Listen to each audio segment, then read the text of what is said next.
Korban perkara kasus pidana penipuan dan penggelapan mobil Toyota Fortuner, Afri Latumahina, sesalkan putusan Jaksa Penuntut Umum atau JPU Abdul Rahman pada terdakwa Immaculata Betekeneng, tersangka pidana penipuan dan penggelapan mobil Toyota Fortuner. Sebelumnya, terdakwa Immaculata dituntut Jaksa Penuntut Umum 1 tahun 2 bulan. Namun pada sidang putusan tanggal 26 Oktober 2020, terdakwa diputus 10 bulan penjara. Oknum penegak hukum ini kasihan sama terdakwa. Lalu kami korban apa tidak dikasihani? Kami makan garam, makan nasi dengan garam kosong di rumah, tidak dikasihani. Apa itu hanya haknya korban? Waktu proses kepolisian dengan alasan si pelaku punya anak bayi, punya anak kecil, tulang punggung keluarga. Terus lalu kami korban? Istri saya baru habis melahirkan. Anak saya masih bayi.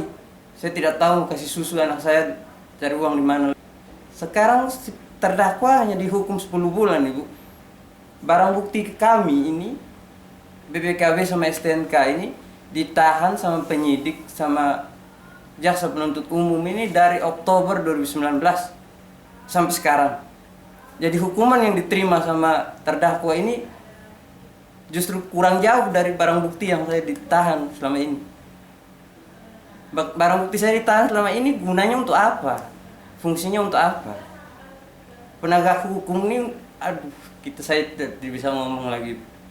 Kita masyarakat nih mau mengadu ke siapa lagi kalau penegak hukumnya prosesnya seperti ini. Antara dua orang ini mereka tetap dijadikan ikut serta. Terus pelaku utamanya ini siapa yang saya mau tanyakan? Kalau tidak ada di antara mereka berdua orang yang jadi pelaku utama, siapa terus jadi pelaku utama? Dari hasil putusan terdakwa tersebut, Afri Latumahina, korban penipuan dan penggelapan mobil, menilai putusan ini tidak adil karena kasus penipuan dan penggelapan mobil ini dilakukan oleh pasangan suami istri, yaitu Christoforus Kalang dan Immaculata Betekeneng. Christoforus Kalang adalah suami Immaculata Betekeneng dengan status keterlibatannya adalah ikut serta dalam melakukan penggelapan. Dari status ikut serta tersebut, Christoforus Kalang diputus 2 tahun 6 bulan kurungan penjara, sedangkan Immaculata Betekeneng adalah pelaku utama. Dia diputus JPU 10 bulan penjara. Tidak puas dengan hasil putusan status terdakwa kasus penipuan dan penggelapan mobil ini, Afri Latumahina mempertanyakan keadilan hukum kepada Kepala Seksi Pidana Umum Kejaksaan Negeri Kota Kupang pada Selasa 27 Oktober 2020 di kantor Kejaksaan Negeri Kota Kupang. Kepala Seksi Pidana Umum Ririn Handayani mengaku kaget dengan hasil putusan perkara kasus ini. Ia pun baru mendapatkan hasil tuntutan dan putusan dari Jaksa Penuntut Umum JPU Abdul Rahman. Perkara ini sudah diputus kemarin, diputus hari Senin tanggal 26. Putusannya 10 bulan dengan tuntutan 1 tahun 2 bulan. Terhadap putusan 10 bulan ini terdakwa menyatakan pikir-pikir, sehingga kami jaksa juga pikir-pikir. Karena kalau terdakwa pikir-pikir, kami juga wajib pikir-pikir.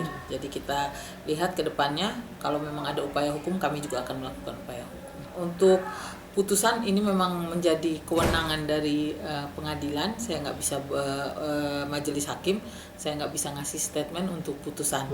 Terhadap tuntutan mungkin memang sudah ada pertimbangan pertimbangan secara hukum yang sudah diambil oleh jaksanya, yang menangani perkara ini Pak Rahman. Tapi untuk putusan yang berbeda antara suami dengan istri ini, saya pikir itu adalah kewenangan majelis hakim untuk kasih statement. Karena status suami itu cuma ikut serta. Oh begitu ya. Ikut serta. Memang pelaku utama kan Immaculata. Ya, memang saya jujur saya belum terlalu belum mendalami, karena memang kemarin waktu ditanyain saya langsung coba konfirmasi. Ririn berjanji akan berkomunikasi dengan jaksa yang menangani dan juga akan membicarakan hal ini dengan Kepala Kejaksaan Negeri Kota Kupang hingga bisa melakukan banding. Badulaba, AFB TV melaporkan.